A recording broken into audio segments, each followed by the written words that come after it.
This video is sponsored by SPO Digital Marketing. Join SPO Digital Marketing work from home opportunity. Mobile-based part-time job perfect for students, homemakers and soap seekers. Use your free time to earn, no fixed hours. Work at your convenience. Just share and publish content. Simple talks, no selling or no referral. Have a Facebook, Instagram or YouTube account? You are already eligible. Earn daily income with instant payouts. Start from day one.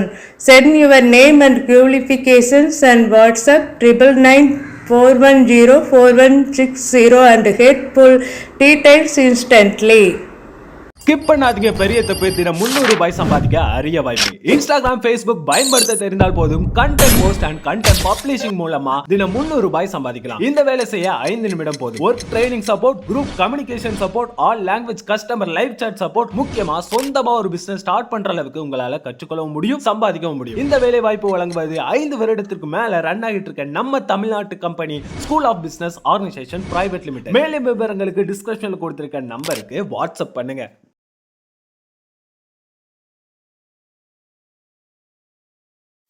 இன்னும் 10 நிமிஷத்தில் அங்கே வந்துடுறேன், நீயும் கிளம்பு, ஒன்னாவே போய் பார்த்துடுவோம்.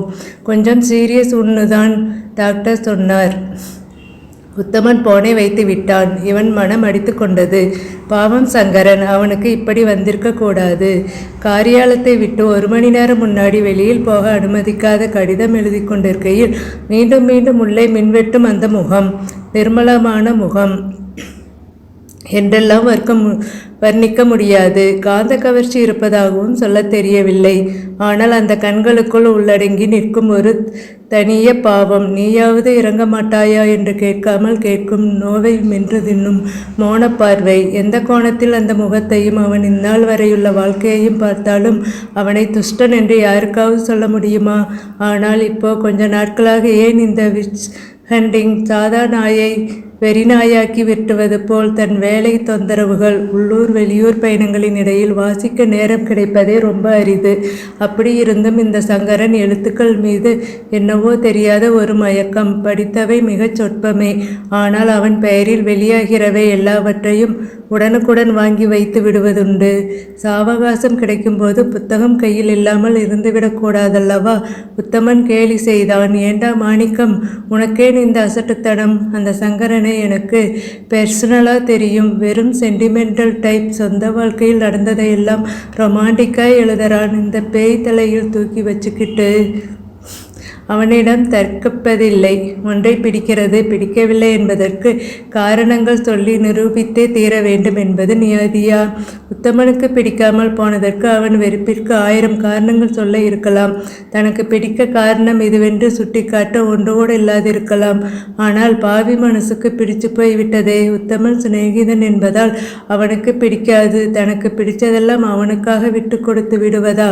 டேய், நீ மக்களாட்சி மன்றங்கள் அமலுக்கு வந்துவிட்ட இந்த பிறந்திருக்க கூடாதுடா. ஏதாவது பழைய புராண காலத்திலேயே மன்னர் காலத்திலோ வசதியாக பிறந்திருக்கலாம். அந்த காலங்களிலும் நெற்றிக்கண் திறந்தவங்க இருந்திருக்காங்களே, மறந்துட்டியா? சரி சரி, அதெல்லாம் இருக்கட்டும். எவ்வளவு நாளாக உங்ககிட்ட சொல்லிட்டு இருக்கேன். என்னைக்கு சங்கரன் கிட்ட என்னை கூட்டிட்டு போய் அறிமுகம் செஞ்சு வைக்க போறேன். அவள்தான் உன் பிறந்தாச்சே. சரி, இனியும் நீடிச்சிட்டு போக வேணாம். இந்த ஞாயிற்றுக்கிழமை காலம்பர 10 மணிக்கு என் ரூமுக்கு அவனை வர சொல்லி இருக்கேன். நீயும் தவறாமல் வந்துவிடு. ஏதாவது மாற்றம் இருந்தால் போனில் தெரிவிப்பேன். சரிதானே? சரி, ரொம்ப நன்றி. அந்த ஞாயிற்றுக்கிழமை காலை 10 மணிக்கு அவன் அறையின் முன் சென்றபோது வரவேற்றது அடைந்திருந்த கதவில் தொங்கிய பூட்டு. அடுத்த அறைகளில் தங்கியிருந்தவர்களிடம் விசாரித்து பார்த்தபோது யாருக்கும் தெரியாது. எங்கே போயிருப்பான்? சற்று நேரத்தில் அங்கே வந்து பூட்டை பார்த்து ஏமாந்து நிற்கிறவர் இவர்தான் சங்கரனா? கேட்டபோது, ஆமாம், நீங்க யாரு தெரியலையே. நான் மாணிக்கம் புட் கார்பரேஷனில் வேலை பார்க்கிறேன்.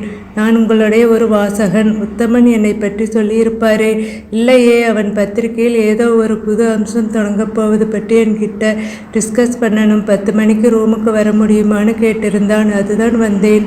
உங்களையும் வர சொல்லியிருந்தானா? இதற்கு முன்பு புகைப்படத்தில் மட்டும் பார்த்திருக்கும் அந்த முகத்தை கண்களை நேரில் பார்க்கையில் உள்ளே நிறையும் மகிழ்ச்சி. அவன் படைப்பில் தான் படித்த சொற்பம் சிலவற்றிலிருந்து தான் அடைந்த இனிய அனுபவத்தை விளக்க வார்த்தைகளை தேடிக்கொண்டிருந்த போது அவர் விடை